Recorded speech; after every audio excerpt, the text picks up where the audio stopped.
Oi pessoal, eu sou o Kleber Fak. Olá pessoal, eu sou Isadora Almeida. Olá, eu sou Renan Guerra. Eu sou o Nick Silva. E no programa de hoje, como a música pop dialoga com tempos de crise econômica. A gente vai conversar sobre o conceito de recession pop, escapismo e consumo cultural em tempos de crise econômica.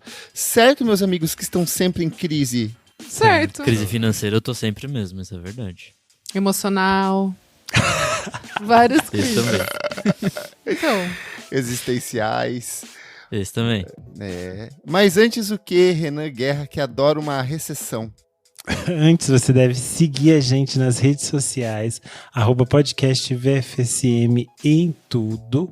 E você deve engajar nos nossos episódios, compartilha ele, divulga para seus amigos, indica para alguém que você acha que pode gostar do nosso programa. Vamos aumentar a rede de VFSMers. E se você nos apoia muito, você pode ir no apoia.se/podcastvfsm e a partir de R$5 você tem acesso a vários conteúdos com bastante antecedência.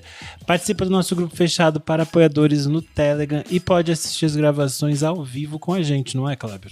Exato, hoje só os economistas online aqui, ó. Tuane Malman, Vinícius Correia, Gabriela Ramos, Júlia Paterniani, Jefferson Kozenieski e Fabrício Neri. Muito obrigado por apoiar o nosso podcast também em tempos de crise. Vamos falar sobre música, meus amigos. yay! Durante recessões econômicas, padrões de consumo, comportamento social e até mesmo preferências musicais sofrem mudanças. Um dos fenômenos culturais mais curiosos dos últimos anos é chamado de recession pop, termo que passou a ser usado para descrever a música pop festiva e escapista na virada dos anos 2000 para 2010, auge da crise financeira global. Mas será que a música pop realmente reage às recessões ou estamos apenas reinterpretando o passado com lentes nostálgicas? Meus amigos, vocês já ouviram falar sobre recession pop em algum momentinho das vidinhas de vocês? Eu nunca tinha ouvido falar não, confesso, adorei. Então hoje vai ser a primeira vez. Letrada agora em recession pop. Eu comecei a ouvir falar faz pouco tempo, acho que foi uma tendência também. meio no TikTok, as pessoas começaram a falar um pouco mais disso e começou meio que uma forma de se olhar para o que a gente viveu nos anos 2000 e as pessoas começaram meio que resgatar e inventou-se esse termo, né? Mas eu nunca tinha me aprofundado tanto quanto pra essa pauta. Pra mim veio muito com o disco da Charlie, assim, acho que principalmente com Sim. esse, assim, todas as cantoras ali que estavam orbitando ela também faziam parte desse, talvez, ressurgimento aí, a gente vai discutir, mas a partir disso eu descobri esse termo e aí fui investigar o que era o primeiro recession pop, né? Investigar. Ai, como investigadora. Jornalismo verdade, jornalismo É a nossa investigativo. Carmen Você quer, Sandiego. Caco Barcelos? Boa. Bom, recession pop é um termo que não existia na época da recessão de 2008, obviamente, e justamente por isso diz muito sobre como lidamos com o passado. Criado retroativamente por críticos e usuários da internet, o rótulo passou a agrupar músicas pop alegres, bombásticas e com lançamentos programados entre 2008 e 2012. O estilo normalmente é caracterizado por batidas dançantes, sintetizadores exagerados, letras sobre festas sem fim e uma produção que beira o artificial. É um som que flerta com o otimismo forçado, o hedonismo juvenil e a superficialidade como antídoto à dor. Entre os exemplos clássicos nós temos I Got a Feeling, do Black Eyed Peas, TikTok, da Kesha, que é um dos principais exemplos de tudo que eu acabei de dizer ali, Teenage Dream, Last Friday Night, da Katy Perry e o auge da era The Fame, da Lady Gaga. Inclusive, nós falamos sobre vários desses trabalhos na edição número 348 do nosso podcast, Que Farofa Boa, relembrando o pop dos anos 2000. Eu acho que até o próprio Renan comenta uma hora quando a gente fala sobre a Fergie em específico, o quanto esse disco é muito um produto daquele tempo, assim, de que ele só poderia existir naquele espaço de tempo, naquele tipo de sensação, onde o mundo meio que estava desabando economicamente e a Fergie lançando aquele disco lá.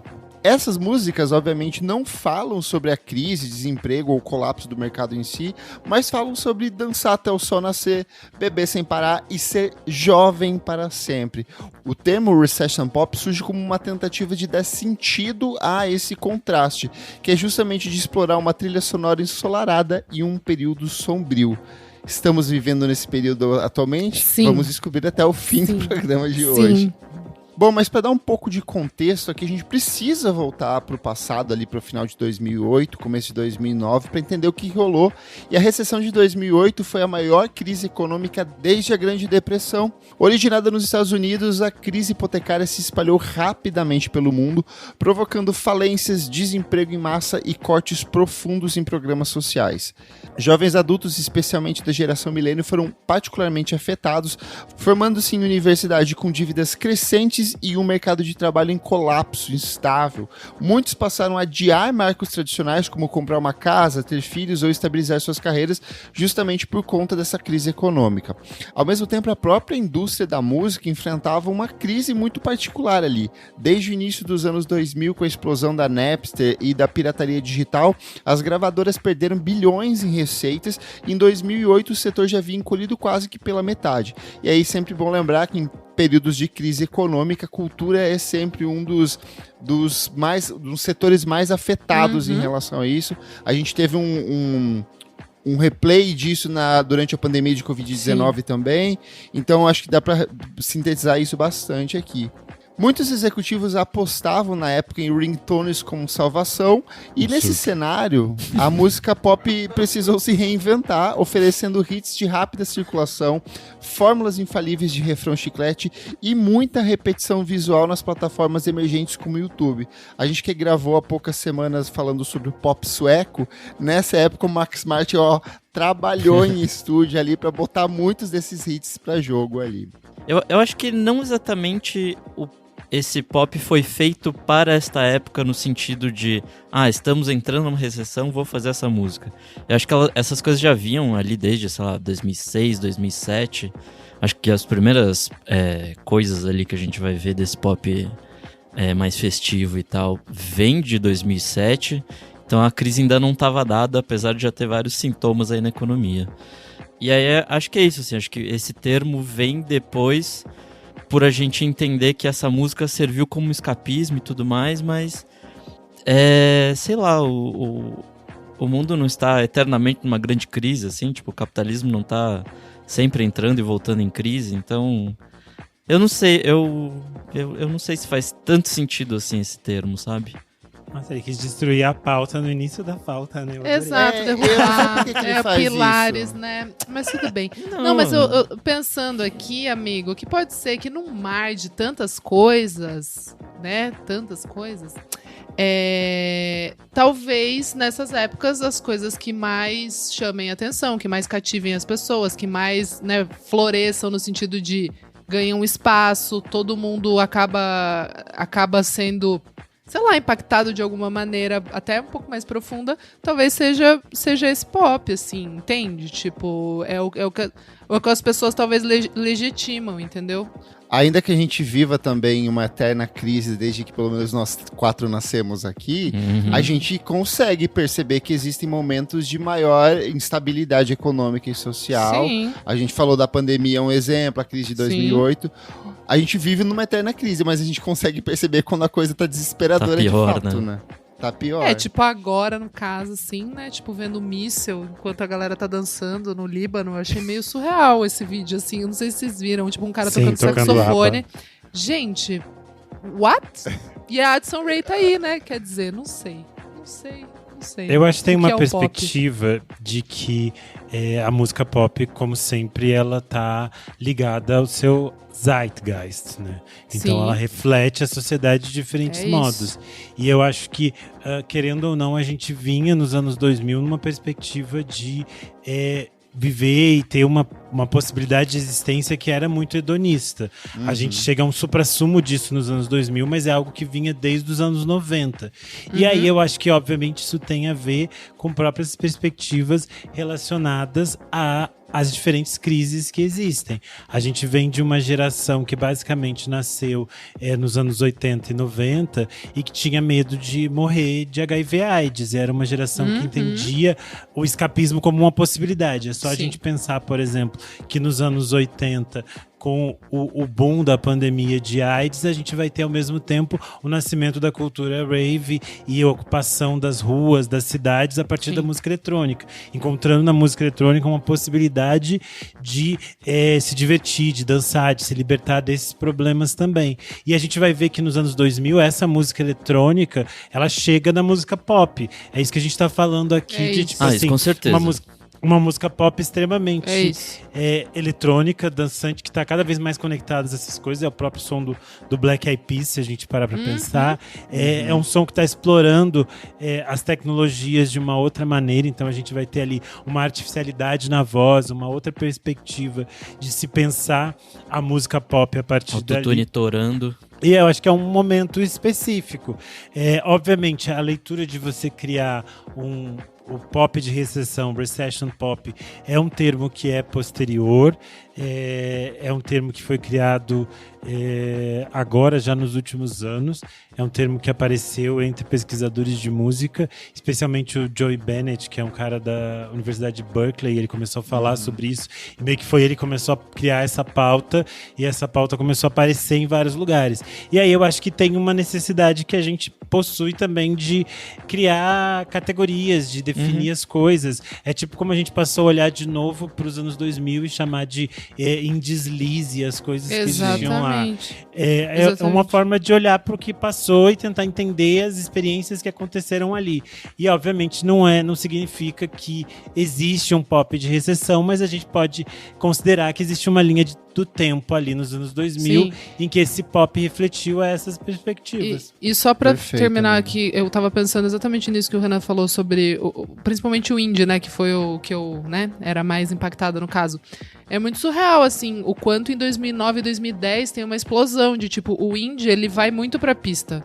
O indie vai pro pop, Miami certeza. Horror, tipo... Não, mas até o indie, assim, ele começa a ficar... Começa não, né? Daí ele, tipo assim, ele descaralha, ele fica totalmente com sintetizadores, música de pista.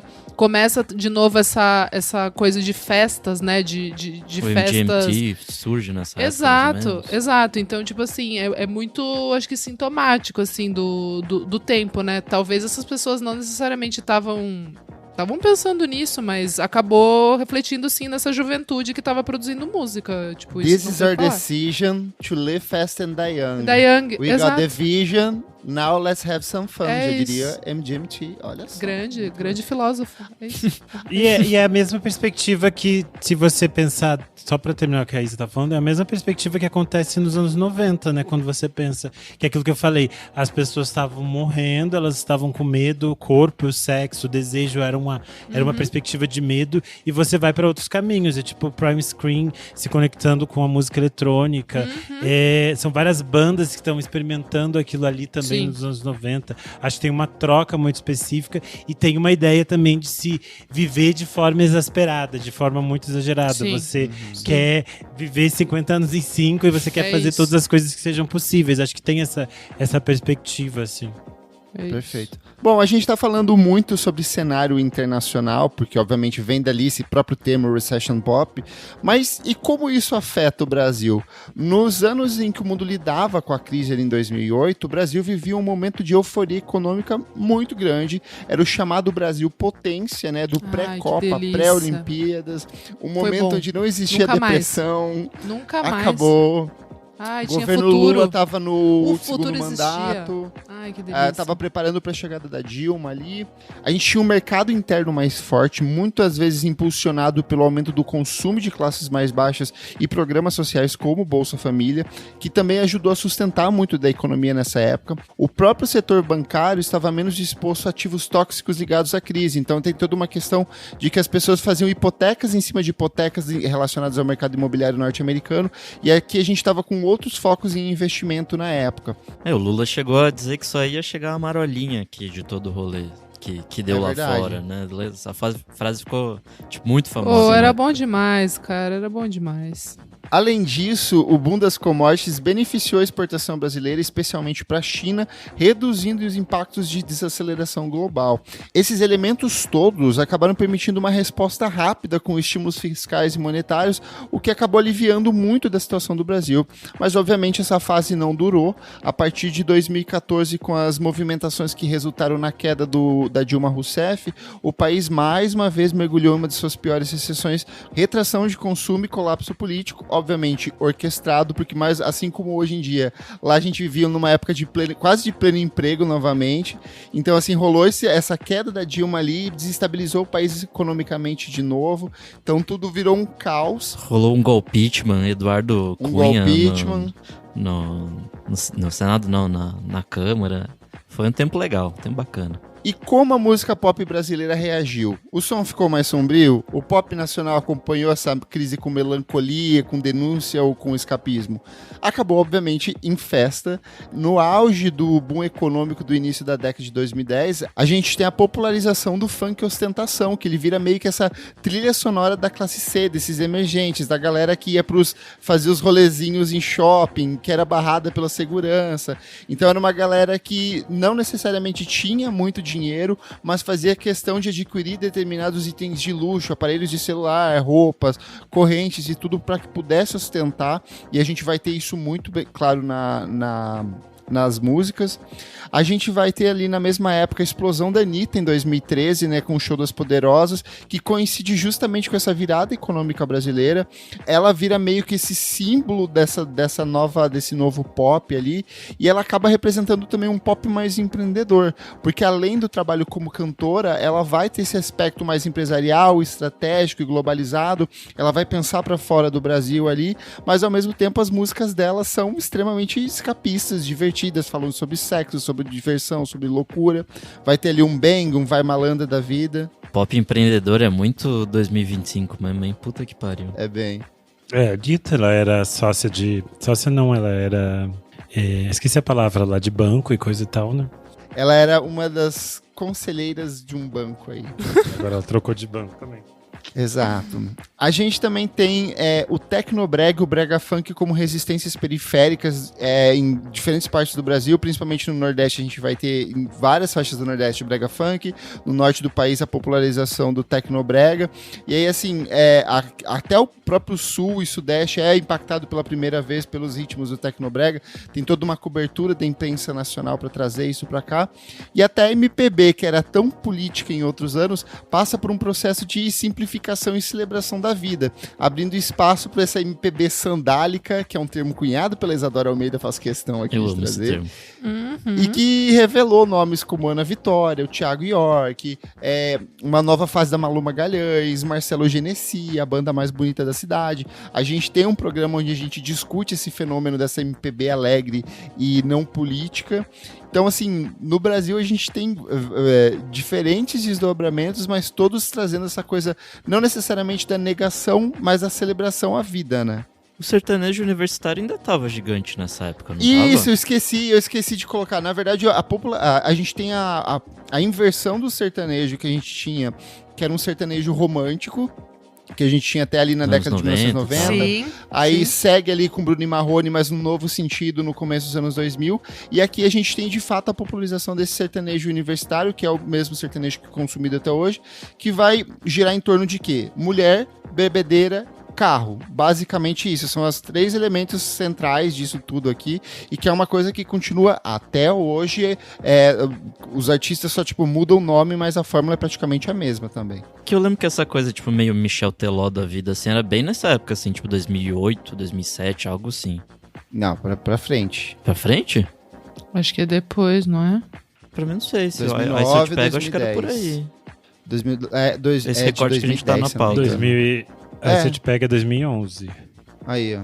É nessa época mesmo. Enfim, Na essa época pauta. do Enfim, recorte só que da eu pauta. acho que é interessante pensar que existe, ao mesmo tempo que, como as coisas são concomitantes, a gente pode pensar que existe um caminho de escapismo e de celebração e de festa, por um lado, mas também existem outros caminhos. Se a gente pensa, existe um caminho dos anos 2000, de 2010 no Brasil, de uma um exagero do sertanejo universitário falando sobre festas, bebidas, mulheres, ao mesmo tempo que nasce um movimento de mulheres cantando sertanejo. Que a gente vai ter ali o feminejo que se desenvolve nos anos 2010 e passa a ser uma coisa muito celebrada, especialmente quando a gente tem a figura da Marília Mendonça, que aí vai ocupar também um espaço de pensar em perspectivas tanto da mulher bebendo, da mulher fazendo festa, da mulher celebrando, mas também por outros caminhos. E é ao mesmo tempo, nesses anos 2010 no Brasil, que se por um lado a gente vai ter pessoas falando sobre festa, celebração, rebolar a raba, a gente vai ter um outro caminho que é o caminho da geração ali, tombamento, lacração, que vai discutir, questionar e tensionar essas coisas. Geração quebrando tabu. Que é uma geração que, infelizmente, faz muita falta hoje em dia. A gente tá com saudade dessa geração, porque a gente encaretou de um nível tão maluco que eu precisava só que as pessoas lembrassem que, tipo, tem coisas que não são ruins, gente. Que, tipo assim, o mínimo pra se viver em sociedade eram coisas que essas pessoas estavam cobrando, assim. Porque a gente voltou pra um tempo da internet em que as pessoas acham muito normal ser, tipo assim, misóginos, homofóbicos, racistas, abertamente na internet. Eu fico assim, a gente precisava de novo da geração tombamento dando uma lacrada. Sim. Precisa de uma lésbica de cabelo curtinho cantando chamas pretas, hein? As viadas. A gente tá falando aqui geração tombamento, lacração. Mas só pra lembrar, seria tipo o surgimento do Lineker e os Caramelos, Linda Quebrada, a Carol Conká, todo esse movimento que vem de artistas que trazem outras narrativas. E são novos corpos contando outras histórias, outras perspectivas. Eu acho que é algo meio natural, assim. E é também, acho que dessas fases que a gente passa, assim. O Brasil passa por instabilidades econômicas e sociais constantes, e eu acho que a gente acaba sendo impactado por isso de diferentes formas. Eu acho que a música brasileira sempre acaba lidando com essas coisas de diferentes maneiras. Só a gente pensar que a gente vive um início de anos 90 completamente absurdo, com o Collor e toda uma perspectiva social, política, econômica que parece descambar para o nada, e basicamente em contraponto a gente tem o estouro da Axé Music no Brasil. Então sempre existem esses contrapontos na nossa cultura, e acho que é uma coisa meio natural, o pão e circo delas. Comentário da Júlia Paterniani aqui, ó, pela volta das putinhas aborteiras. Aborteiras, eu pensei nas divas também. Mas o que faz um público devastado por uma crise econômica dançar como se não houvesse amanhã? Parte da resposta está justamente nessa função psíquica e cultural da música, que é servir como uma válvula de escape coletiva, uma forma de recusar a realidade, de criar um espaço simbólico de controle, né? O Recession Pop virou justamente isso, um show de resistência emocional pelas vias do excesso, do brilho, da batida e da euforia. Eu mesmo só fui ter contato com esse gênero por conta do disco da Charlie, que eu lembro que eu vi uma matéria assim, que falava, o pop está ficando cada vez mais acelerado, e isso é um problema, que sempre que o pop fica muito acelerado é sinal que a gente está entrando de novo numa recessão ali. E aí, ao invés de confrontar diretamente o desespero da época, esse pop mainstream da virada dos anos 2000 para 2010 escolheu ignorá-lo. As letras não falam de crise, mas de festas épicas. A estética visual era carregada de glamour artificial, cores vibrantes, exageros propositadamente plásticos. Era como se assim, o mundo estivesse desabando e o refrão dissesse, só mais uma rodada. E aí, nesse sentido, a música pop serve como um anestésico coletivo. Ela promove essa sensação de normalidade até celebração e meio ao colapso. E aí eu acho que volta porque a gente estava conversando há pouco, que é a cena de Israel sendo bombardeada e da visão do povo libanês, cara. A galera curtindo festa. E eu vi vários vídeos no TikTok hoje de galera da geração da Gen Z, tipo, fazendo muita piada, assim. A gente tá num estado tão caótico. A galera tá completamente sem parâmetro de louco, nada. Assim, mas eu fico assustada, de verdade. Sabe? Sim, porque é isso, tipo, tudo vira meme, né? Tudo vira, tipo, como é que é? Rebolando com a mão na consciência. Tipo, aí qualquer coisa você pega ali, tá bombardeando o lugar, e você coloca, eu e meus amigos, POV, vendo o mundo acabar. Tipo assim, sabe umas coisas meio... A gente tipo, também teve nossos momentos de idiotice, amiga. Acho que faz parte do... Quê? Eu não Não, julgo. não, eu não, gente. Eu não. Aí A eu gente não. tem uma boa cota É, de eu piadas sei- bizarras também, não, amiga. não. Assim, claro, via Pânico, né? Tá tudo certo. Então. Mas assim, putz, gente, bombardear, né, um país, a galera, tipo, meio dá risada disso. Enfim. Várias questões. O mundo está muito louco, só isso que eu posso atestar. Eu acho que é mais uma perspectiva da nossa hiperexposição na internet a todo momento. Sim. Eu acho que é uma perspectiva de que, por exemplo, antigamente talvez as coisas existissem, mas as pessoas só não compartilhavam elas com tanta velocidade. E aí criam-se esses estigmas, porque às vezes a gente compartilha coisas e não reflete sobre as tensões que estão inclusas naquele universo todo que está ali. Eu acho que o fato da gente vivenciar agora possibilidades Ao vivo, né? de... Assim. Porque eu acho que a gente sempre fala sobre como as primeiras guerras que foram transmitidas pela TV, elas criam um senso de revolta nas pessoas. E é muito assustador como a gente está vivenciando um tempo em que a gente basicamente tem imagens de crianças e mulheres Sim. sofrendo violências constantes no estado da Palestina. E essas 30 imagens mil meio que... crianças mortas. Essas imagens meio que são tão... A gente já tá desensibilizado, né? A gente já acostumou a ver isso. Esse é o rolê. Então, mas é tão absurdo porque elas não só são... A gente não só está dessensibilizado a isso, mas elas são só imagens cotidianas. É tipo assim, a TV Exato. não fala disso como se isso fosse um absurdo completo. Sim, que essas imagens exato. estão se repetindo, sabe? E aí eu acho que tem uma coisa sobre, tipo, de dançar sobre os escombros, assim. E aí você encontra possibilidades de pensar e fugir dessas realidades. É uma coisa meio A Vida é Bela, assim, Do Roberto Benigni. mas é meio nessa perspectiva. E também não é como, sei lá, de 2008 a 2012 a gente não tivesse tendo outras guerras ali, a gente estava exposto às redes sociais e tudo mais, então acho que a lógica continua a mesma, só tá mais perversa agora, só É que eu acho que existe uma diferença muito gritante entre os anos, até o início dos anos 2010 e a nossa realidade de internet hoje em dia. Uhum. A gente vive hiperconectado e as nossas reações são sempre conectadas à internet. A gente vive com gadgets no nosso corpo o tempo inteiro, é uma outra perspectiva. Antigamente a gente saía e desligava a internet. Esse conceito não existe Nossa, era tão mais. bom esse tempo. Bom demais. Lembra quando as pessoas falavam assim, quantas horas você passa conectado durante a semana? Sim. Sabe? Falava 6 horas. Hoje em dia a Sim. gente tá o tempo todo, né? Não tem como desligar mais.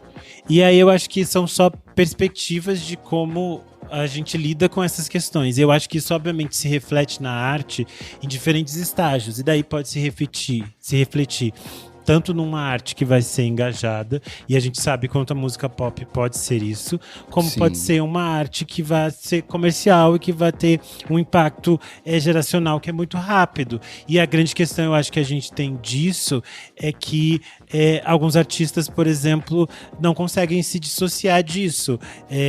A Katy Perry foi, eu acho que, um símbolo muito grandioso desse tipo de sonoridade nos anos 2010. Os primeiros discos dela têm muito essa perspectiva. Quando ela volta ali com o Smile em 2020, as coisas já são outro mundo. E daí todo mundo fica assim, tipo, chega de ser palhaça, sabe? A palhaçada não dá mais certo. E aí, quando ela volta num outro momento, tentando se mostrar politizada, ela aparece de novo anacrônica e fora descompassada com o que tá acontecendo. E é muito interessante você pensar nessas perspectivas, porque é só você pensar numa banda, por exemplo, que acompanhou todas as mudanças sociais possíveis, como é o caso do Pet Shop Boys. O Pet Shop Boys nos anos 80, eles sempre traziam ali nos discos questões que já eram extremamente políticas, eu acho, e muito sobre a experiência social mesmo de corpos dissidentes já aparecia nos anos 80, mas é muito interessante quando no Behavior, em 1990, eles mudam o tom, assim, as coisas ficam mais pesadas, então as músicas ficam mais melancólicas, eles vão ter ali todo o impacto da epidemia de AIDS sobre eles, toda uma perspectiva sobre a queda da União Soviética, o fim da Guerra Fria, o estado de apatia do status quo, esse hedonismo que tenta lidar com essas questões, que é algo que vai aparecer ali em Being Boring. Então tudo vai estar ali naquele microcosmos. E aí, se você pensar depois, em 2009 eles estão lançando o disco Yes, que é o disco que tem Love, Etc., Beautiful People, e tem várias coisas que são relacionadas a um outro tipo de mundo, que é esse mundo que a gente estava falando ali, de hedonismo e de festa dos anos 2000. E eles voltam com um disco que é bastante pop, bastante synth pop, e que fez com que um público novo descobrisse eles naquele momento. Então acho que a música pop pode refletir, pode maquiar coisas e pode refletir coisas, depende dos interesses que as pessoas têm nisso ou não, né? E porque grande parte dos artistas que a gente citou aqui eram artistas de pop muito comercial. E voltando para o presente cenário aqui, ó, nos últimos anos a estética e o som do Recession Pop têm aparecido nas festas, nas músicas e nos memes, como a Isa citou. Artistas como Chappell Roan e Charli XCX são frequentemente citados como herdeiros desse estilo, ou fazem um pastiche consciente, entre aspas, ali, que é de pegar elementos de produções sintéticas, vocais estilizados, temas ligados ao escapismo e uma estética entre o kitsch e o icônico, né? Até a Katy Perry, que o Renan comentou há pouco, que era tipo esse símbolo máximo de uma era, tentou um retorno com o Woman's World a esse mesmo universo criativo, ainda que com resultados decepcionantes.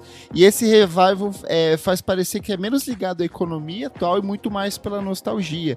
E aí até achei algumas matérias que falam que essa coisa desse novo Recession Pop é muito mais porque os jovens lá de 2009, 2010, 2011 que viveram essa música pop estão agora numa nova fase na vida e querem sentir esse mesmo sentimento de libertação que eles sentiram lá atrás, sendo que agora eles são só adultos frustrados e que tem que pagar contas no fim do dia, no fim das contas, né? Eu não sei se exatamente de novo, eu não sei se eu colocaria nessa caixinha, porque eu não sei, eu sinto que o Recession Pop original de 2008 tinha muito só esse caráter hedonista. Eu sinto que Chappell Roan, a Charli XCX, até Edson Ray da vida, trazem coisas novas à discussão, assim. Talvez estejam mais nesse campo do que o Renan tenha falado, de discutir a atualidade de uma maneira diferente do que só, tipo, vamos pra festa, vamos cheirar pra caralho e é isso. Tipo, tem essa parte também, obviamente, mas não se limita a isso. O próprio disco da Charli, ela canta uma hora de fazer a chavinha na fila da balada e no minuto seguinte ela tá refletindo sobre se ela parar, sobre a maternidade, é muito mais complexo. Dançando, né? Com a mão que eu acho que né? Mas eu acho que tem uma perspectiva daquilo que a gente fala do próprio hiperpop e do conceito de você pegar construções que eram muito pop, muito comerciais, estilizadas, né? E desvencilhar isso, e desmiuçar isso, e levar isso para outros caminhos e outras perspectivas. E aí eu entendo quando isso que o Kleber traz, que existe uma discussão de que esse Recession Pop é apenas uma perspectiva de jovens que chegaram a uma certa idade, porque sempre tem uma tentativa das pessoas de tornarem, de tipo, meio que defenderem aquilo que elas gostavam naquele momento. Validar aquilo que elas viveram, né? E existe um movimento das pessoas tentando validar o Black Eyed Peas como um grande acontecimento musical. Eu sempre seria a pessoa contra isso, mas existe esse movimento de tentar validar como se eles tivessem feito grandes discos. Amigo, e que eu acho você que eles já perdeu nessa. Putz, eu adoro várias coisas. Putz, o The End, né? Putz, e tem várias coisas que, se muito você bom. pensar, tem questões ali dentro da música do Black Eyed Peas que envelheceram super mal, assim, de questões sociais e questões que a gente meio que se modificou muito de 2010 pra cá, que era aquilo que a gente tava falando. Mas acho que ninguém tá livre desse acontecimento. Pode ser que os ventos mudem e Charli gente, XCX também Meet Me envelheça Halfway continua Não, sendo amigo, não tô aulas e falando palestras, que não, entendeu? as coisas não envelhecem mal. Só estou dizendo no sentido de que quando a gente, ao mesmo tempo que a gente pensa que existe uma perspectiva de hedonismo e de festa nas coisas do Black Eyed Peas, também existe uma questão de muita misoginia nas letras deles. E umas perspectivas muito erradas, muito tortas, entendeu? Então eu acho que às vezes tem isso. Às vezes a gente olha porque é isso que eu tô tentando explicar. A gente olha pro passado com uma lente que tenta, tipo assim, tenta vê as coisas de forma positiva, mas não necessariamente é algo bom, só é algo que existiu.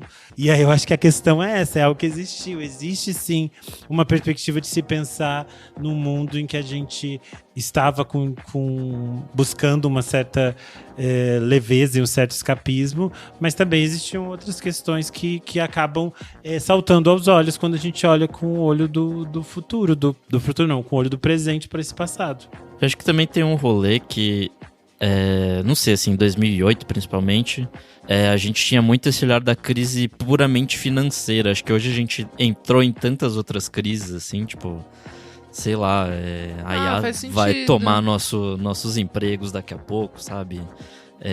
Verdade. Crise climática torando aí, tipo, a geração Z já nasce com ansiedade climática. Ansiedade climática. Então, assim, hoje, não que a gente já não tivesse antes, mas acho que hoje a gente adiciona aí um monte de problemas que são muito mais latentes agora, assim, acho que são muito mais presentes e a gente discute antes era isso. Um filme do Al Gore que a gente assistiu e falou, putz, verdade, pode crer, vai derreter.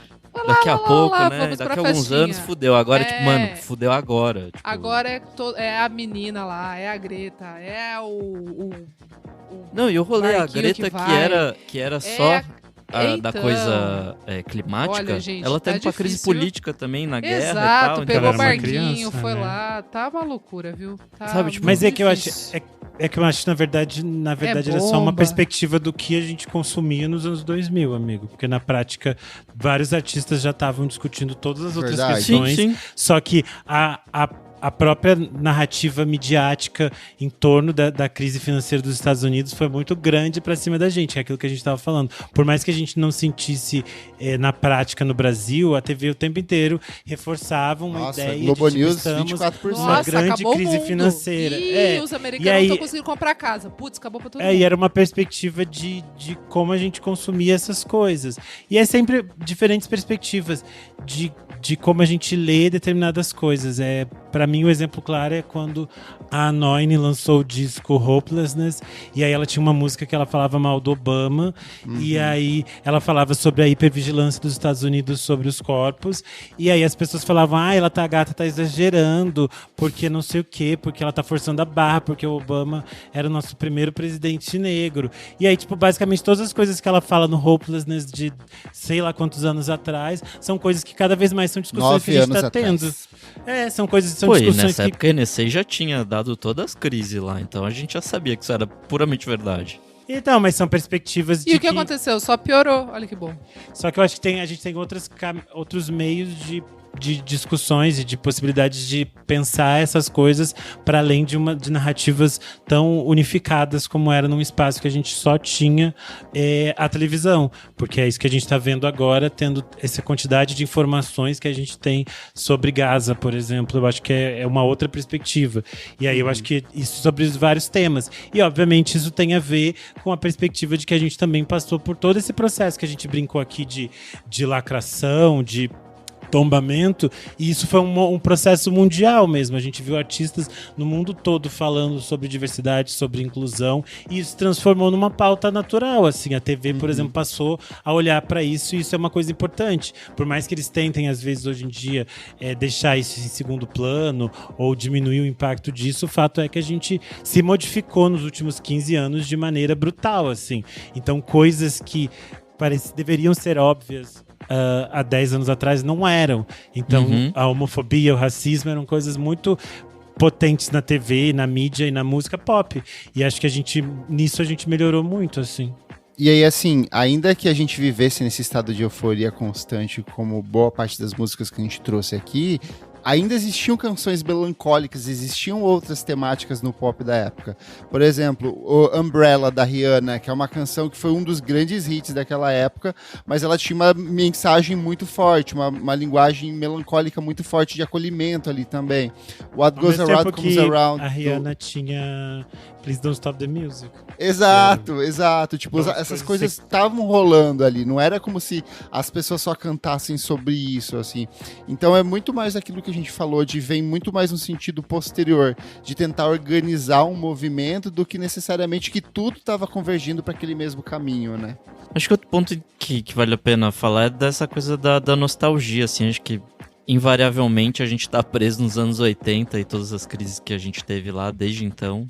E aí meio que, eu não sei, eu vejo esses retornos, assim, até esse Recession Pop original de 2008 tinha muita característica de música dos anos 80, essa nova versão também tem, mas eu sinto que as ondas têm vindo mais curtas, assim, acho que geralmente, sei lá, são a cada 20 anos, né, a gente renova aí os anos 80 de alguma forma, agora foram só 10 de lá até aqui, né, então não sei se tem a ver com a internet, se tem a ver com a forma que a gente consome música aceleradamente hoje em dia, com o fato, sei lá, que a gente tem todo o acervo de música, enfim, onde a gente ouve música, não sei. A gente tem um programa exatamente sobre isso, Nick Silva, que se chama Por que os anos 80 continuam tão em alta? VFSM 091, um dos que a gente gravou durante a pandemia. 91. E a gente discute muito disso, de como meio que a década de 80 formatou o pop que a gente tem até hoje, fica indo e voltando. E eu acho que essa aceleração que você falou era antes de 20 em 20, agora de 10 em 10, eu diria que é de 5 em 5, de 2 em 2. Todo ano a gente tem um novo álbum ancorado no pop dos anos 80, assim, que volta a fazer sucesso, assim. Mas seguindo aqui, muito antes do termo Recession Pop entrar em cena nos anos 2000, a música pop internacional já oscilava entre catarse, escapismo e crítica social em tempos de crise. Dos anos 70 ao início dos anos 90, cada momento de instabilidade econômica mundial encontrou seu reflexo direto ou simbólico na cultura pop. E aí eu trago aqui, nos anos 70, a gente tem a crise do petróleo, inflação e o nascimento do escapismo disco. A recessão global de 1973 a 79, causada pelas crises do petróleo, estagnação e choques de oferta. A gente tem alta do desemprego, queda da produção industrial e colapso de várias moedas ocidentais. E aí, como resposta a isso, a gente vai ter um rock mais engajado com artistas como Bob Dylan e Neil Young, e o mundo urbano mergulhava na era disco. A gente tem assim a proliferação das discotecas no mundo todo. A gente vai ter Donna Summer, Bee Gees, Chic, Gloria Gaynor, que trouxeram essa coisa mais de brilho, dançante, hedonismo. Então não é uma coisa recente. Lá nos anos 70 a gente já tinha isso. As boates viram espaços de libertação e anestesia coletiva, principalmente para membros da comunidade LGBTQIAPN+, latinos, negros norte-americanos, aqui no Brasil também. E a gente até tem hinos como a Will Survive, que meio que tratam desse sentimento coletivo, assim, né? Se a gente pensar nos anos 70, a gente tinha uma série de ditaduras cívico-militares nos países latino-americanos, e de mesma forma a gente tinha esse outro lado. É só você pensar no Brasil, que ao mesmo tempo em que a gente tinha uma MPB engajada, extremamente politizada, a gente tinha uma conversa ali com a era disco, com as frenéticas, Lady Zoo, a gente tinha experiências... O Brazilian Boogie, né? É aí que surge no final dos anos 70. Né? Sim, a gente tinha experiências de libertação sexual como Dizzy Croquettes, e a gente tinha uma música popular extremamente diversa, com nomes amplos, como se a gente pensasse, sei lá, Sidney Magal, Nelson Ned, diferentes coisas aconteciam. Então acho que é muito isso. Existem várias formas de resposta a esses momentos. E aí na década de 1980 a gente tem recessão dupla e o pop dos sonhos ou do consumo, né? A gente vai ter duas recessões nos Estados Unidos e no Reino Unido, além dessa crise da dívida dos países em desenvolvimento. Então estava acabando os regimes ditatoriais, todo mundo afundado em dívida aqui no Brasil principalmente. Torando. A gente vai ter desemprego em alta, juros estratosféricos, início da financiarização das economias ocidentais. E aí, como resposta a isso, o que a gente traz? A gente tem a popularização do synth pop da New Wave, a gente vê surgir nomes como Duran Duran, Depeche Mode, Eurythmics. Aqui no Brasil a gente vai ter a Blitz surgindo, a gente vai ter Gangue 90 e... esqueci o nome, eu tô com Kate da Vozes Abusadas na cabeça, falando Gangue 90 Abusadas. A gente vai ter Gangue 90 Absurdetes. Você pensa que é uma época que a gente tinha, sei lá, a banda Dr. Silvano e companhia cantando Taca a Mãe pra ver se quica, sabe? Então, eram tipo assim, momentos. E tinha uma coisa de um humor, né, meio escrachado, meio debochado. Sim. A gente vai ter o pop atingindo um patamar ainda mais absurdo, porque a gente vai ter a hiperpopularização do Michael Jackson e da Madonna, que vão ser dois grandes ícones. A gente vai ter o surgimento da MTV, a gente vai ter uma outra linguagem pop sendo construída ali. E apesar dessa estética luxuosa toda, muitas letras tocam em algumas incertezas. Por exemplo, Everybody Wants to Rule the World, do Tears for Fears, ou a própria Material Girl da Madonna, que ironiza esse culto ao consumo. E aí tem uma coisa que eu acho curioso, até trouxe aqui na pauta, é que ao mesmo tempo que a gente tem esses momentos de escapismos, a gente tem esses momentos mais conscientes, tipo We Are The World, onde a gente vê uma tentativa da indústria pop meio que salvar as pessoas, tem esse sentimento de mobilização, de acolhimento coletivo, né? E no início dos anos 90, a gente vai ter essa questão da crise de identidade e o estouro desse pop mais alternativo. A gente vai ter recessão global entre 1990 e 91, provocada pela instabilidade pós-Guerra Fria, bolha de crédito nos Estados Unidos e crise bancária. A gente vai ter alta de desempregos e queda de renda nos Estados Unidos, Japão e Europa. E como resposta a isso, a música pop apresenta o movimento grunge, com Nirvana, Pearl Jam, Soundgarden, que faz um som mais pesado, mas a gente não pode negar que esse niilismo do Nirvana, por exemplo, não era a mesma coisa que esse escapismo da Charlie, de vou meio que negar essa realidade, vou criar um outro mundo paralelo, vou só ficar descontente com o que tá rolando aqui. A gente vai ter o próprio hip hop se consolidando, vai ter questões abordando pobreza, racismo e violência urbana, mas ele já vai encaminhando para uma questão do consumo, da ascensão social por meio da música, do bling bling que vai se popularizar nos anos 2000, e ao mesmo tempo a gente tem essa explosão do teen pop, né? A gente vai ver Spice Girls, Britney Spears, Backstreet Boys, esse escapismo, otimismo pop, o próprio movimento feminista vai ser abraçado de forma comercial pelo Spice Girls, vai ter toda uma reinterpretação do que é o feminismo a partir disso. Então, assim, essas crises existem, o pop reage de uma maneira ou de outra, mas não é algo recente, não é algo que foi de fato criado ali nesse conceito de recession pop do final dos anos 2000 e começo dos anos 10, é algo que está sempre aí, provavelmente estará pelos próximos anos enquanto o capitalismo reinar. Acho que é meio que natural. E aí eu acho que a gente pode pegar o exemplo da Madonna, que a gente falou ali, porque a Madonna, tipo, nos anos 80, ela tem canções que são engajadas em questões políticos sociais importantes da época, ela participa de vários momentos importantes dessa época.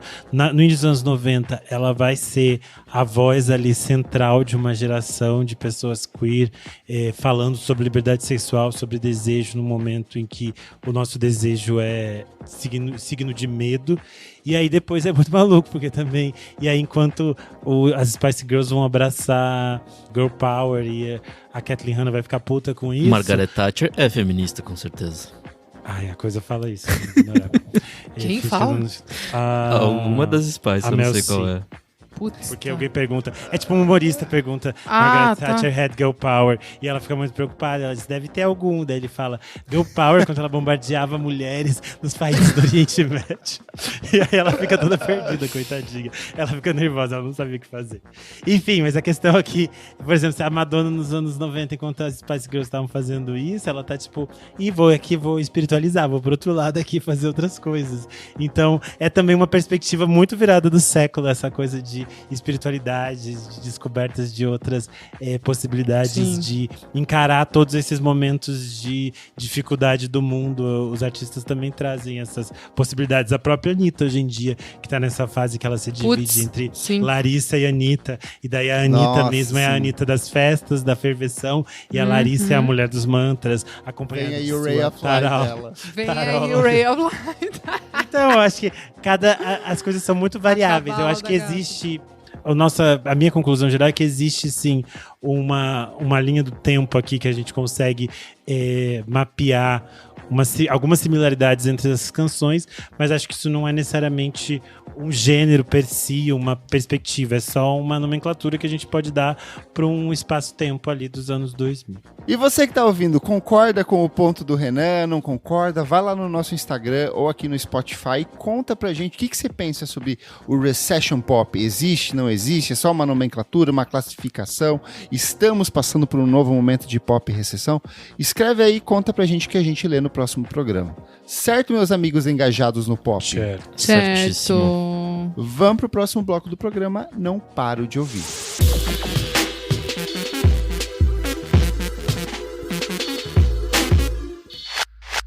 USAA knows dynamic duos can save the day, like superheroes and sidekicks, or auto and home insurance. With USAA, you can bundle your auto and home and save up to 10%. Visit USAA.com/bundle. Bundle savings are off total premium, not available in all states or in all situations. To qualify, auto policy must be active prior to property policy issue, subject to change. Restrictions apply. Membership eligibility and product restrictions apply and are subject to change. USAA means United Services Automobile Association and its affiliates, San Antonio, Texas. Começando o nosso segundo bloco. Não paro de ouvir, Nick. O que é esse bloco? Nesse bloco a gente dá dicas de coisas recentes que a gente não para de ouvir. Vamos lá então, Nick. O que você traz? Algumas coisinhas. Primeiro, o Tops, aquela banda canadense que a gente ama bastante por aqui, lançou Falling on My Sword. Mais uma música do próximo disco deles, que vai chamar Bury the Key, que vai ser lançado no dia 22 de agosto. Essa música tem esses mesmos arranjos mais oitentistas que sempre a banda teve, mas ao mesmo tempo é uma coisa mais roqueirinha e tal. Os vocais da Jenny Payne são ótimos. Mais uma diquinha aqui é a Dingo com Lembretes. Esse é o segundo single que eles... É muito bom, eu adorei, tava na minha lista também. Não ouvi, tem que ouvir. O segundo single que eles lançam já, o anterior foi Dúvidas, que foi muito bom, assim. Os dois exercitam uma coisa meio anos 70, mas cada um indo pra um lugar meio diferente. Você sabe se vai vir disco por aí, né? Eles ainda não falaram, mas ao que tudo indica, sim, né? Acho que eles são vintage, eles são meninos de disco. Possivelmente essas duas faixas vão fazer parte do próximo disco deles, que é o sucessor do A Vida é uma Granada, de 2022, que a gente gostou bastante por aqui. E tem por trás do disco. Tem por trás do disco, foi um ótimo papo. Dica de discos aqui, a Frankie Cosmos lançou Different Talking. Gostei bastante, essa coisa meio indie rock, indie pop, bem descompromissado, bem young adult, assim, as letras. Gostei bastante. Nossa falecida Elo Cleaver está ouvindo lá no céu, junto com as estrelas. Junto com os anjinhos. Para, Elozinho, um beijo, linda, saudades. E minha última diquinha aqui é uma banda que o Kleber veio me sugerir no WhatsApp, falou, ouve isso aqui, você vai adorar, que chama Bat Cover, uma banda japonesa fodida, que lançou um disco chamado Yuki.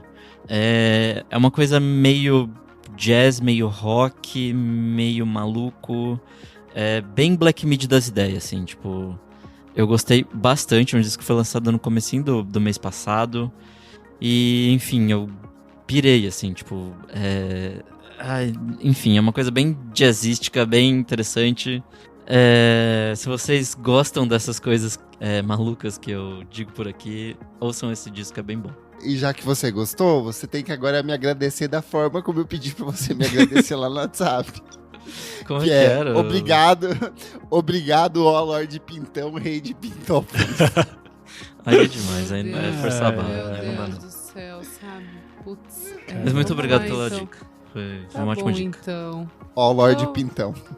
Vai lá, então, Dique. Renan.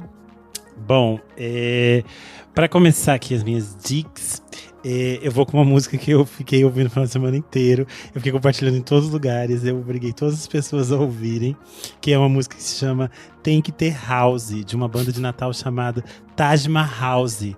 Essa banda Que surgiu e absurdo. ela já está competindo com Vera Fischer Era Club para o melhor nome de banda de 2025. Sim, com Taj certeza. Mahal é muito bom É esse nome. muito bom. E o som deles é muito bom. Eu fiquei o final de semana inteiro andando pela Eu casa. e atesto gritando, isso, é verdade. House music, faz a casinha, é house music nessa casa.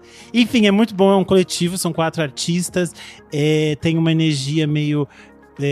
que volta um pouco para esse Brazilian Boogie, tem uma coisa que conversa com um histórico de música brasileira, especialmente música afro-brasileira, e é muito interessante porque eles fazem isso com batidas chiquérrimas de house. Eles estão indo agora para uma pequena turnê na Europa e estão preparando seu EP, e eu estou muito curioso pelas coisas que os meninos do Taj Mahal irão fazer, então quero mais house. Direto de Natal, eu pego um avião e vou para Porto Alegre, pois a Nina Nikolaevski lançou um single chamado Tudo Bem. Ela tá preparando um EP ao lado da Orquestra Sucinta. E achei muito, muito bonita essa faixa da Nina. A voz dela é muito bonita, ela compõe de uma forma muito bonita. Ela é o terror, né, meu?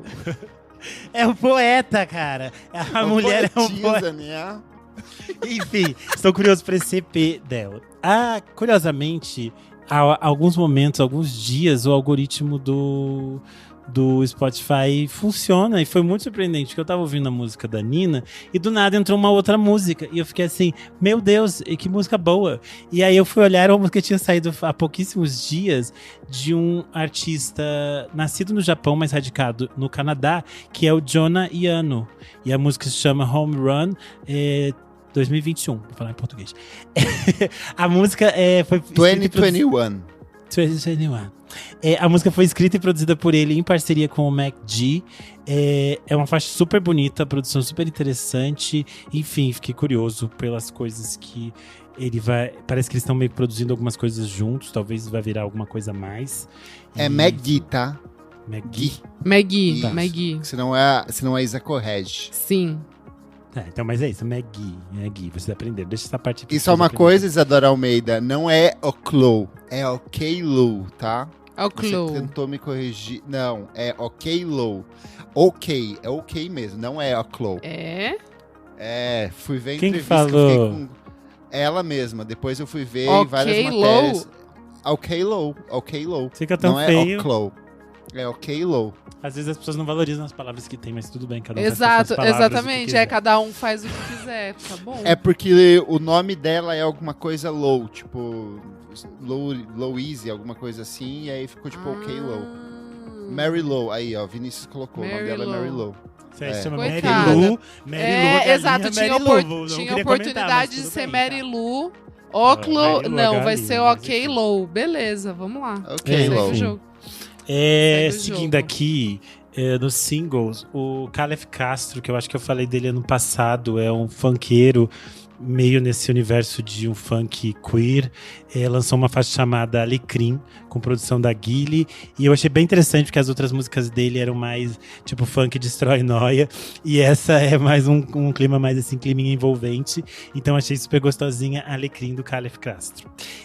Falando no Calef Castro, ele é uma das participações da minha dica principal aqui na dica de discos, que não é um disco, mas é uma mixtape, e eu entendo como um disco, que é a mixtape do Cyber Kills, Dedo no Ai, Cué. muito bom!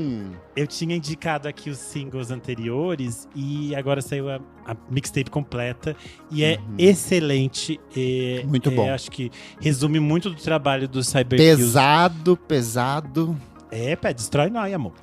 Batidão. É muito interessante porque o Cyber Kills começou fazendo remixes lá atrás.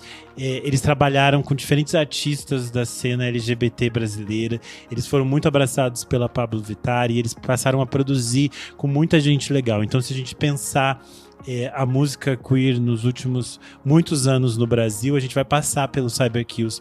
Porque eles trabalharam ao lado da Jupe do Bairro, da Linda Quebrada, da Mia Bad Girl, de um monte de gente. De gente pra caralho, assim. Então é muito legal ver que eles conseguiram lançar essa mixtape de uma forma extremamente coesa, que mostra muito do trabalho deles, do que eles vinham fazendo. Eles, nos últimos anos, eles conseguiram circular por muitos espaços do Brasil, tocando em diferentes lugares, e isso fez com que eles se conectassem com diferentes artistas. Então o disco tem participações da Bia Soul, do Bruno Zu, Kate da Vozes Abusadas, Jupe do Bairro, MC Érica, o Calef Castro que eu falei, Corredor, Ryan Riot, MC Marcha, enfim, é uma caralhada de gente, só que é muito interessante como tudo tem uma coesão muito boa. É um disco que você ouve assim, tem quase uma hora e você ouve e passa rapidinho e você dá assim, cadê o Loló? Cadê o Loló? Tchá, tchá, tchá, tchá, tchá, tchá. Esse é o clima, enfim, Dedo no Cué, Cyber Kills. É que tem a música que se chama Cadê o Loló? É, só uma explicação, dedo no cué, mas na verdade é kill, tá? Que é o botão que você tem na mesa de som do DJ, que você trava a música ali pra fazer o mix, pra fazer ela repetir aquele trecho ou simplesmente parar ela. Então, trocadilho. Trocadalhos. Entendeu? Bom, É vamos lá. Eu falo a minha dica. Pode ir. Sua Dyke. Eu tenho uma unidade de dica, que é o novo single do Alex G, June Guitar, que eu Muito amei bom, muito. E vai se muito formando um bom. clima, hein? Vai se formando um clima. 2 faixas 10 de 10. Eu não tava nem esperando Eu que esse cara amei o clipe. Eu amei. Puta que pariu. Vai se fuder. Que ideia maravilhosa de clipe. Olha, então assim... Não quero criar expectativa, não sou Tem essa ele pessoa. tocando gaita, eu achei maravilhoso. Gaita, Então, sanfona, depende. sabe, lugar. tipo... Eu não sei, eu tô meio assim. Será que vem Ele aí tá um grande gato, álbum? nossa, gatíssimo. Uma graça, uma graça. Delícias É isso, safadas. gente. É isso, só isso. Tá bom, né? Uma tá bom. Boa. É o, Sou que, é eu, o tempo que eu então? tô tendo. Vai você, amor. Começar pela música que eu tava mais ansioso pra ouvir, que é a volta do Blood Orange com The Field, primeiro single Ai, dele. mentira, eu ouvi. 3 Essa eu ouvi anos. também, achei bonita. Tem parceria, é uma parceria dele com The Root Column, que eu havia recomendado na semana passada, Tariq Al-Sabir, Caroline Bem Polachek foda. e o Daniel Caesar. Tem essa coisa do R&B, mas cai muito na eletrônica ali, então já estou com expectativas altíssimas pro que vem aí. Gostei Mas bem demais. a carinha dele, né? Assim, Bem a tipo, carinha bem, dele, eu achei bem legal. esquisitinho, um popinho meio retorcido É. ali, bem esquisitinho. Gostei muito do Alex G, que a Isa falou, do Jingle, que o Nick falou, mas trago também No Joy, que é o novo single do The Baths, que é o grupo neozelandês de indie pop, que é uma delicinha. Eles vão lançar um novo disco no fim de agosto, que chama Straight Line Was a Lie, sai pelo selo Anti. Quem gosta de indie pop, assim, é a banda. Indo pros discos, Nick Leon com a Tropical Entropy. O Nick Leon é um produtor de Miami que eu conheci porque ele vinha trabalhando com a OK Low. Ele lançou esse novo disco dele, sai pelo selo Tratratrax, e ele mistura elementos de música latina, reggaeton, funk carioca com esse pop mais minimalista. O disco tem participação da Ella Minus e da Erika De Cassier e tá muito, muito bom. Eu acho que é o melhor álbum da carreira dele. Eu acho que ele tem mais uns 2, eu não sei se são álbuns ou mixtapes, mas esse aqui tá muito, muito bom. Eu acho que você vai gostar, Renan Guerra, Nick, Isa também vai curtir. TDJ, que eu vinha falando já nas últimas semanas, finalmente sim. lançou. É um trabalho da Genevieve Rian Martel. Ela é uma cantora, compositora, produtora de trance. Ela é canadense e ela traz esse disco que é bem voltado para as pistas e tem participação de nomes como Daniel Harley e a Hannah Diamond. Eu vou super ouvir. Tá Bota super na pra tocar. listinha. Uhum. E por último, obviamente, a volta de Lorde com Virgin, disco que tem produção dela mesma em parceria com o Jean Stack, que já vinha trabalhando com o Bon Iver, com a Caroline Polachek. Tem participações especiais ali do Blood Orange, da Fabiana Palladino, do Dan Nigro. Vem em sequência ao Solar Power, que nos últimos anos as gays vêm tentando falar que é um disco bom e vocês não vão conseguir fazer a gente engolir isso, que esse disco é ruim, tanto que ela tá cagando pra esse disco. Vai ser o art pop dela, ela vai excluir todas as músicas do repertório no futuro próximo. E eu adorei o Virgin, eu acho que é um disco bem expositivo, assim, tanto que ela chegou a mostrar a pepeca no encarte ali, o que assustou algumas pessoas. Inclusive, Renan, pode botar esse pra sua pauta do corpo feminino, que eu acho que foi um assunto que rendeu ali. Sobre a perereca da Lorde. Mas ela era o ponto de partida mesmo da pauta. Então beleza. Porque as pessoas ficaram falando muito disso e eu fiquei assim, gente, por Deus, vocês estão socadas com a lua doce. É uma xerequinha. E nem era tem nada cabeluda, só demais, tem uns e é pelinhos tipo- ali, nada demais. E ainda achei também bafo fica- aquela calça transparente, queria. Sim, tudo. Cara, eu gostei demais, assim, eu acho que os singles realmente eram muito bons, mas eu acho que ela soube como deixar o ouro pra mostrar dentro do próprio disco. Eu acho o Shapeshifter uma excelente canção, Favorite Daughter também é muito boa. Eu acho que a música de encerramento, David, é uma das melhores da carreira dela, assim.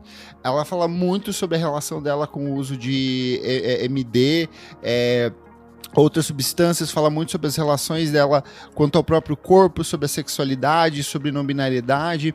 Achei que é um disco bem maduro, bem conciso, tem 34 minutinhos ali, aquele disco que vai direto ao ponto. Acho que do meio pro final ele tem uma queda de qualidade não grande, mas eu sinto que as canções mais impactantes ficam todas ali alojadas no comecinho do disco.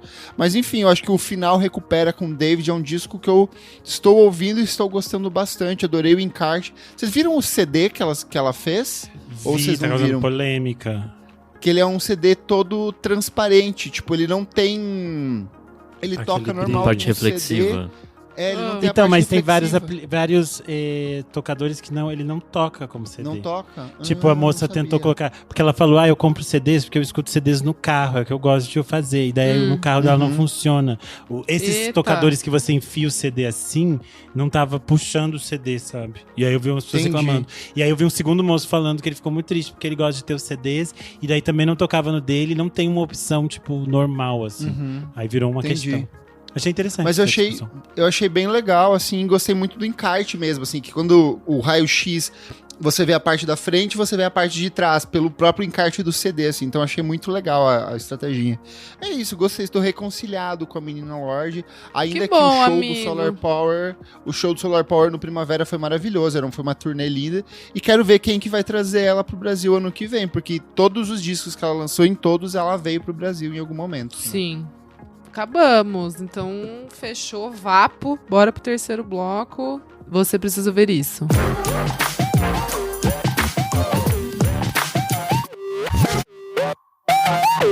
Introducing the new Volvo XC90. With 7-seat versatility, Google built-in, and advanced safety features for all your precious cargo. The new Volvo XC90, designed for life. Visit volvocars.com/US to learn more. Chegamos no terceiro e último bloco, você precisa ouvir isso. Renan Guerra, o que é esse bloco? Neste bloco a gente dá dicas atemporais do que a gente quiser. Em que você traz? Eu não sei se é uma dica que eu vou trazer, porque eu não quero ser... Dick. Não, que eu não quero ser responsável pra depois ninguém voltar aqui e dizer o Renan falou que este livro era bom. E aí dizer que a culpa é minha. Estou avisando. Este é um livro que tem uma lista de 25 avisos de gatilho, que envolve coisas como suicídio, automutilação, pedofilia, abuso sexual. Então não é culpa minha. Porém, foi talvez uma das experiências mais importantes da minha vida terminar este calhamaço que é Uma Vida Pequena, da Hanya Yanagihara. A minha amiga Isabela Yu é apaixonada por este livro. Desde que da primeira vez que ela tinha falado sobre esse livro, eu tinha ficado muito interessado. Muitas outras pessoas que eu gosto também defendem este livro. Mas tem uma turma de pessoas que não gosta desse livro, que entende que ele pode ser uma leitura muito violenta.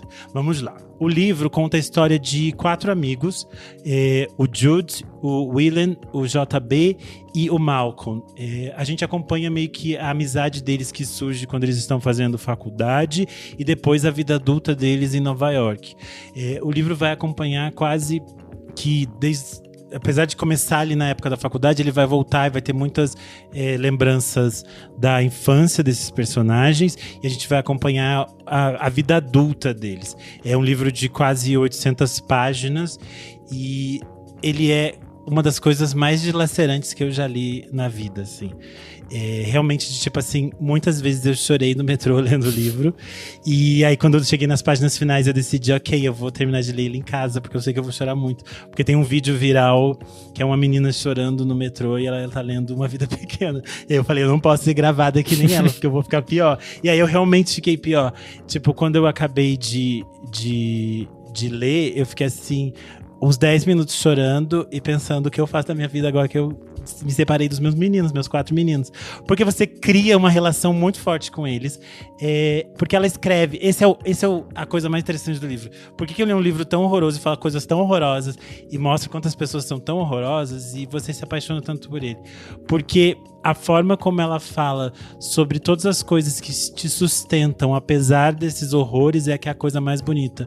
A forma como a amizade deles constrói identidade no mundo para eles, considerando que muitos deles são LGBTs ou são pessoas não brancas, é muito fundamental.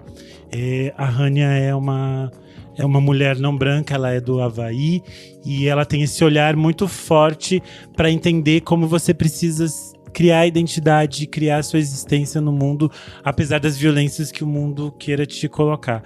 Enfim, ainda estou muito mexido com esse livro, faz muito tempo que eu não paro de pensar no Jude. Provavelmente eu devo escrever alguma coisa a mais, mas quando eu tinha falado que eu estava lendo esse livro, algumas pessoas tinham pedido que, quando eu terminasse, eu comentasse aqui no podcast. Queria dizer que eu estou em uma relação de sofrimento com Uma Vida Pequena, da Hania, mas para quem tiver coragem, quem gostar, é um livro maravilhoso e eu amo muito. É isso. Só um complemento aqui, se você abrir o YouTube e digitar Uma Vida Pequena, você vai ver assim, eu li pra você não ter que ler, daí é o nome do livro. Aí o outro é assim, o pior, melhor livro que já li, daí a foto de o thumb é uma mulher assim com a mão na cabeça. Aí tem o outro aqui, que ela fala... Uma Vida Pequena é terrível, e a menina com a mão na cabeça, assim. Então todas as pessoas traumatizadas podem esse primeiro, que é o Paulo Hatz, do Livraria em Casa, ele tava lendo na mesma época que eu já tinha começado. E daí ele falou assim, gente, eu vou começar a ler Uma Vida Pequena. Aí eu só olhei pra ele e falei, amigo, boa sorte. E é muito interessante, porque cria-se um microcosmo de pessoas que leram esse livro. Porque eu tava no evento da parada LGBT, e eu tava lendo o meu livro. E aí a moça que tava atrás de mim falou, o menino atrás de mim tá lendo o mesmo livro que você. Só que eu olhei, ele tava tipo assim, antes da página 100 ainda. E eu falei, tadinho, ele não sabe o que vem por aí. Eu só quero desejar forças pra ele. Porque toda vez que eu achava que a gente já tinha ido tudo, que a gente já tinha passado tudo que podia acontecer, ela dizia, mas a vida é bem cruel, né? E nós teremos mais drama. É isso, fechei. Boa, Isa, sua vez. Nossa, nem sei, tá. Esse final de semana teve Glastonbury e eu fiquei assistindo tudo. Sim, britânicos falam Glastonbury, americanos falam errado, falam Glastonbury. Não é Glastonbury? Não, Glastonbury. Glastonbury. Gente, quanta coisa legal. É realmente o sonho da minha vida. Isadora, qual é o seu sonho? Meu sonho é ir no Glastonbury. Muitos shows incríveis. A Lorde mesmo fez muita coisa foda. A Lorde mesmo fez o primeiro show desse novo ciclo aí. Foi um show surpresa. Ela tocou o álbum na íntegra. Falaram que foi... Esse eu ainda não vi, mas falaram que foi bem incrível. Mas teve coisas viu da Pink muito... Panthers? Só vi um trechinho. O dela eu não vi inteiro Nossa, também. absurdo. A galera surtou. Ai, gente, tipo, do Vermono foi muito absurdo. Prodigy vi também umas coisas. Muito os shows foda. do Prodigy estão muito foda ultimamente. Muito eu queria foda. Muito que alguém trouxesse eles. C6 Fest, tá aí, ó. Só trazer. Gente, o do Wolf Alice, tipo assim, eu sei que é uma banda que não pega muito aqui no Brasil, mas é muito legal ver o quanto eles ressoam lá, tipo, o quão bonito é acompanhar. Eu que sou uma jovem adulta que acompanha o Glastonbury desde, sei lá, 15 anos, procurando coisas na internet. É muito legal ver, tipo, essas bandas que eu acompanho desde o comecinho, elas meio que se consagrando agora, sabe? Muito legal. Teve também o Laura Connor, que foi muito foda. A Charlie, bafo. O Night 75, eles queriam tanto fazer, que daí fizeram um show bem qualquer coisa, assim, tipo... Não é ruim, eu gosto do Night 75, vou sempre nos shows e me divirto. Mas é muito louco. Eu vi as críticas tipo... falando que eles tiraram a política do show. Não, eu não ia nem falar isso, mas tá, vou falar. O Matt Healy virou uma hora e falou assim, gente, eu queria não falar de política, porque eu queria que esse momento a gente tivesse um momento de paz e amor, porque é isso, é sobre... não, sabe assim, tipo assim, gato, não foi todo mundo... Não fale, tipo assim, se você não vai falar de política, não fale. Muita gente fez o show sem falar. Porque o Glastonbury foi... Eles foram bucetudos mesmo e disseram assim, nós vamos manter o Knapp aqui, tá todo mundo querendo... Knapp, sim. Nós vamos manter o Knapp aqui, todo mundo quer tirar ele, e nós vamos continuar, esse é um festival. Aí a BBC não transmitiu o show deles, o show porque do sabia que eles iam falar anti-Israel, e aí foi lá o Bob Villan, o Du, sim, e ele virou e começou a falar... Não, absurdo. E aí eu não vou nem falar aqui. Virou uma polêmica Sim. Babado. Não, foi absurdo. Eles não transmitiram o show do Kneecap, colocaram desse duo de rap Bob Villian, que eu não conhecia, e eles falaram coisas assim pesadíssimas. Foi transmitido, virou uma bola de neve. Agora tá tipo assim, tá um caos. Eu tava ouvindo a rádio hoje, né, BBC hoje, e aí, tipo, eles passando de 5 em 5 minutos o intervalo deles, assim, né, tipo, que são as news, e aí eles falando, tipo, toda hora que eles estão revendo, sei lá, o ministro, né, tipo, que quis banir o show. O primeiro-ministro. Exato. Mandou uma decisão condenando a BBC por ter exibido esse show. Umas coisas bizarras. Exato, assim, bizarras. Só que, tipo assim, eles não têm poder, né, tipo, em cima. O que pode ser que aconteça é agora eles começarem a atrasar a transmissão, que nem, por exemplo, o Coachella faz. Que, tipo, são uns minutos atrasados, porque daí qualquer coisa eles, tipo, derrubam e passam outra coisa, ou editam ali rapidamente. Eu não sei como é que eles fazem isso. Mas enfim, eu achei muito legal. Teve isso também de, tipo, artistas novos enchendo palcos e comoção pra banda nova, assim, sabe? Tipo, isso eu achei muito legal. É sempre muito, muito mágico, assim, ver um lugar que até hoje realmente as pessoas vão pela música, assim, sabe? Eu sempre fico muito emocionada, pode parecer idiota, assim, tontice, mas eu sempre fico muito emocionada em final de semana de Glastonbury, porque eu vou acompanhando e eu acho muito bonito. Vai família, vai criança, vai senhorinhas, tipo, que ficam sentadinhas, dormem em barracas, sabe? Tipo, é muito foda, a galera vai, tipo, realmente pela música. Isso é uma coisa, assim, que puta que pariu, é muito foda. Todas as bandas ficam... Assim, as que tocam pela primeira vez, todas saem emocionadas, chorando, falam, não acredito que eu cheguei aqui. É sempre sobre tocar lá, ser um ponto alto na carreira das bandas. As bandas não se importam de tocar nos palcos pequenos, tipo, é cool até tocar em alguns palcos. São mais de 100 palcos. É muito foda, e ano que vem não tem, né? Ano que vem é um dos Fallow Year, que eles fazem de 5 em 5 anos, eles não fazem o festival pra fazenda poder respirar, tipo, pra eles conseguirem manter uma fazenda sustentável lá, até porque eles vivem também do que eles produzem na fazenda durante o ano. E é muito louco, assim, o quão foda eles são, e é isso. Se Deus quiser, em 2027, vamos ver se eu consigo ir. Muito louco. Muito é bom. isso, gente. Vejam os vídeos no YouTube, tem vários trechinhos. Kleber Fak, sua vez. Ai, gente, diferente de vocês que são muito cultos, leem livros, frequentam o festival Glastonbury, eu terminei a minha novelucha, terminei Chocolate com Pimenta. Socorro, maior.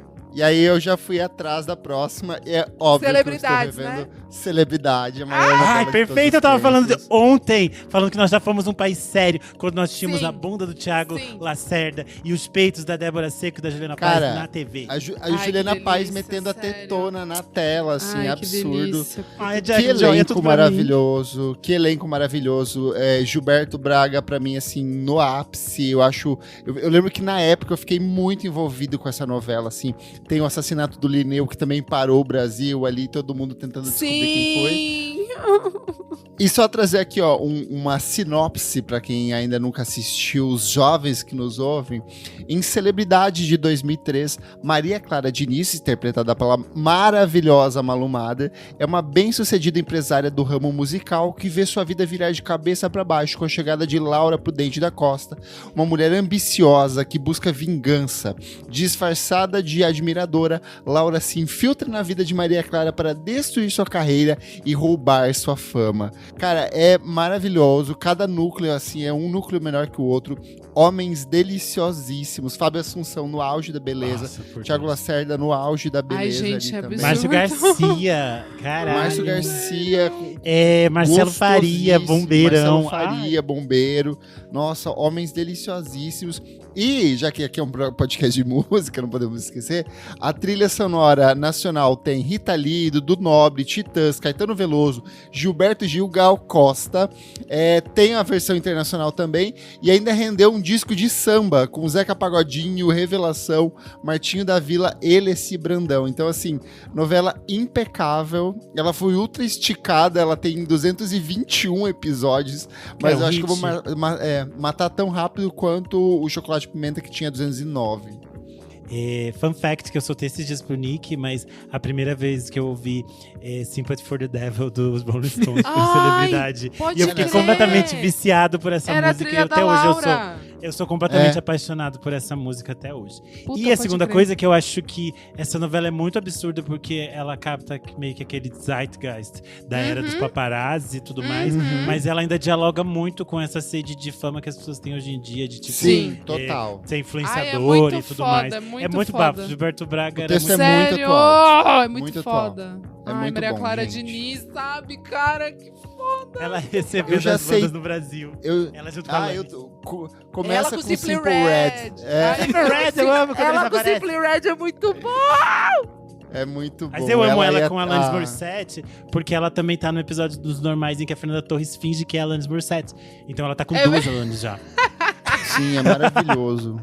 Ela e a 30E dela lá, a agência dela. Exato, eu sou a Maria Clara Diniz do futuro. Zoeira. E você, Nick Silva? Quero trazer uma tranqueirinha da Marvel aqui. Ironheart, nova série do mundo cinematográfico da Marvel. Ironheart é tipo uma continuação mambembe do Homem de Ferro, que morreu, né? Mas aí colocaram a menina pra tomar o lugar dele. E é interessante, fala sobre legado, fala sobre diferença de classe, né? Porque o Tony Stark era alguém ricaço, ela é só uma menina negra e pobre. Aí fala sobre luto, fala sobre IA, discute um monte de coisinha muito superficialmente. Vi 3 episódios até agora, tô achando interessante até. Tranqueirinha da Marvel, não esperem nada demais. Mas pra aquele final de noite que você não tem nada pra fazer, bota lá e é isso. Eu falei que tem a Checolê para as minhas LGBTs que gostam de Drag Race. Foi isso que eu falei, que foi a informação que você me trouxe. Eu não sabia, fiquei sabendo. Ah, sim, verdade. Comentários referentes à última edição do nosso podcast, Brian Wilson, o arquiteto do pop moderno. Lembrando que não contamos com a participação do Renan, que sofreu um acidente de trânsito e ficou tetralítico, mas ele volta agora ressuscitado. Comentário aqui do JC Eclético, ele falou: sem Brian Wilson, os Beatles parariam no meio da carreira e não existiriam nomes desde Nirvana até Sabrina Carpenter.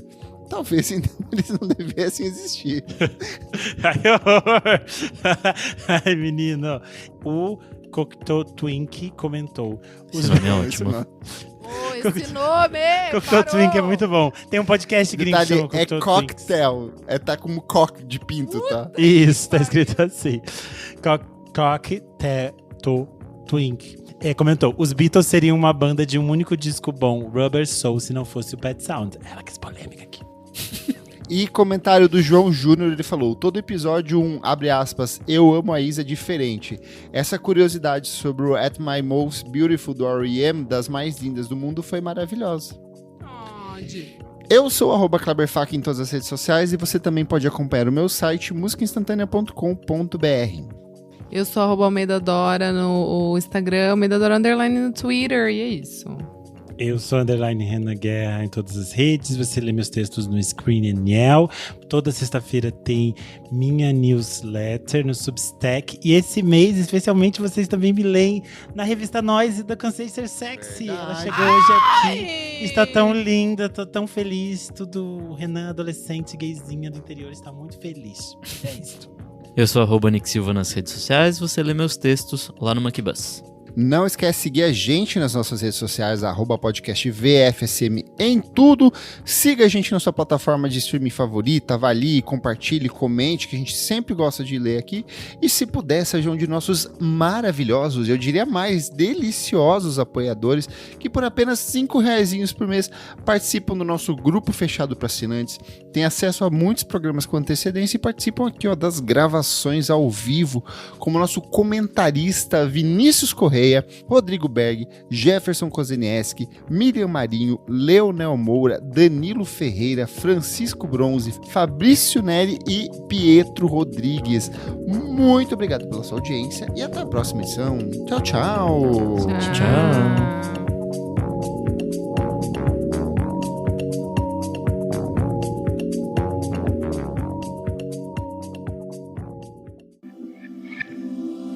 Esse podcast foi editado por Nick Silva. This MailChimp-verific jingle is brought to you by MailChimp. MailChimp, your marketing with AI and more.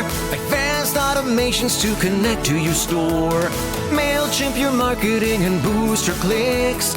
Multi-channel campaigns now with SMS. That's lit. MailChimp your marketing today with the #1 AI-powered email marketing and automation platform, Intuit MailChimp. #1 based on publicly available data on competitors' customers. Plans vary. SMS available as add-on. Visit MailChimp.com.